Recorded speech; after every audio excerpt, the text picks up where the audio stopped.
Sebastien Bourdais, we have jumpy trucks behind us, so it's going to get loud. It's about to get loud, but let's that's okay. Get loud. Let's get loud. Speaking of, you just finished 8th at the Long Beach Grand Prix. You drove your cute little behind off. Before we get to your race... But my butt got tagged again. Your butt got tagged again. That is very true. You have the most... Should I say taggable butt? No, I shouldn't say that. No, I don't know. I think people get mistaken with like the O from the rocket as a target somehow. I'm going to leave that right there. Before we get to your day and your behind being tagged, let's say a massive congratulations to young Alex Palou, coming here in his 2nd year in IndyCar. First year time at here. Chip Ganassi Racing. First time here, first time at a number of events. He has looked like a seasoned veteran all year long. Happy for him, really sad for Pato O'Ward, tagged by your former teammate Ed Jones on lap 1. What do I have to do with that? Like you said that like I educated him this way. I think you're the guy that taught him that move, Bourdais. F you, dude. One of the Jesus, dumbest. you see the shit I gotta take with him? Look, like, he does. I'm bigger and fatter.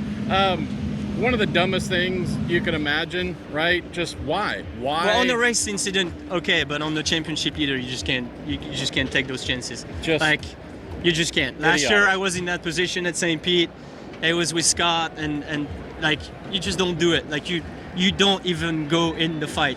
It's a couple of positions. It doesn't matter. Like you just simply cannot do that. A championship battle ruined for no reason by a guy who's holding 21st in the championship coming into this event, hitting the guy holding 2nd in the standings on lap 1. And he ends up, what, 3rd, 4th in the championship? Yeah, so he fell back to 3rd, I believe. Joseph Newgarden moved to 2nd. Colton Herta, talk about fixing a mistake on Saturday, hit the wall, bad qualifying. He just tore his way to the front, saw his dad Brian Hurt and said, I think he got the script for next year. So Saturday hit the wall, then a big drive-through. He said, nah, I think we'll just... more straightforward ways to do this. I think we got a better plan for qualifying next year. So big congrats to Colton, another stellar drive. Good Lord, that kid's amazing. Alex as well, perfect, clean, fighting too. He wasn't laying back.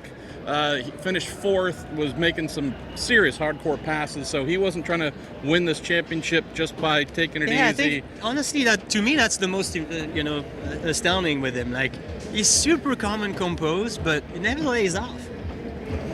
Like, just... He must have, like, a secret life we don't know about. I don't know, but, like, he's got nerves of steel, honestly. He's that like young, with that much at stake, it was like, just going to grocery shopping and, going from point A to point B is just really weird. So, yeah, really, really big congrats to him. Obviously, shown a ton of maturity. Finishes on the heels of his teammate from, obviously not exactly towards the front situation at the beginning. So, yeah, quite impressed.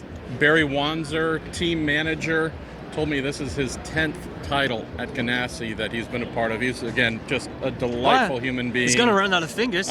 Well, I'm going to leave that alone right there again, Bourdais, you and your twisted mind. Oh, my God. Me? Don't even play.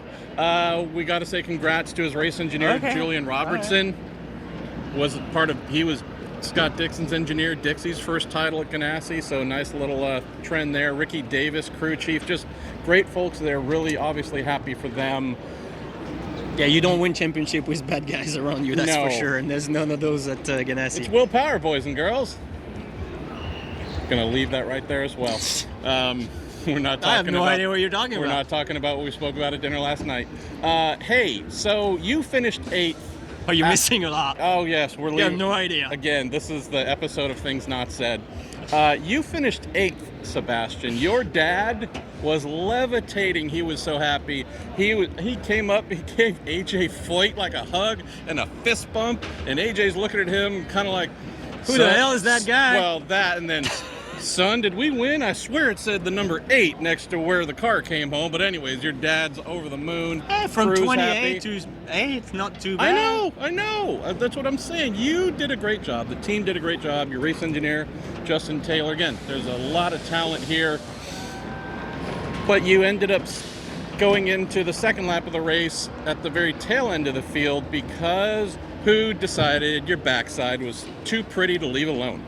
It was a guy from Holland this time, so yeah, I'll leave it at that. Somehow never gets penalized either, which is very interesting when there is another countryman in the race control box. What you just did.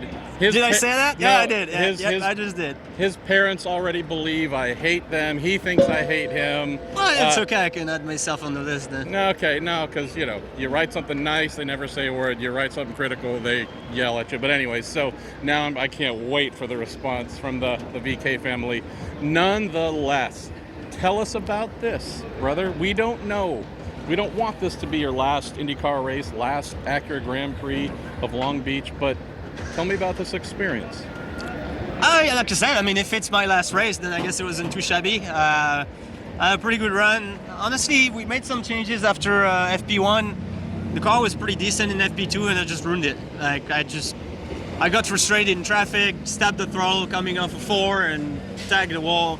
Didn't get a run in reds, and that set off the course for the rest of the day, really, because then we put the reds on for the first time in qualify, where you brake a little harder, a little later, and the car smacked the ground and locked the right front. That actually was the real story. It's not the rear. That was an issue. We were looking at the wrong lap. That was another interesting moment in the day, but data correction. You get days like that. Data correction. And then after that, well, you missed the cut. That was the one lap, you missed the cut, and then you end up starting 22nd. You get in the shit show at the start, and you restart 28th. And from there, you're like, well, I hope things are going to happen, because otherwise it's not going to be a stellar day.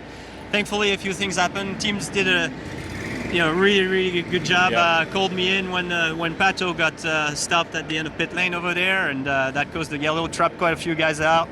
And then the subsequent yellow, I think Rossi really kind of knew we needed that yellow and helped himself. So giving. Pretty much, sent it with Ericsson, and that was the saving grace for us, because those guys now really had to pit. Yeah. And it helped us quite a bit on fuel as well, which was far stretched from where we stopped. So I mean, it all went for the better for us in the end, and that Rocket Chevrolet was not the best out there, but still in the mix. So it's always good to be able to at least feel like you're contending in some kind of a fight.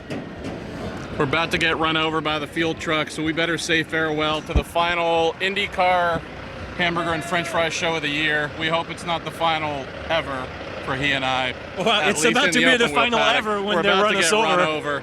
Nonetheless, much love to you, brother. Thank you for being not only such a good friend, but also extending so much love for my wife and I. And I love doing these. I don't know if you do. We get some people who say they're great. We get other people saying, go the hell away, Pruitt. I don't know. I mean, honestly, I stopped looking at the number of viewers, but I'm really, really thankful that Shabal found the strength to let you go, and it was really good to have you for those last few races, brother. And anyways, if it's not here, we'll see you in some other paddock at some point. So thanks for watching, and see you next year.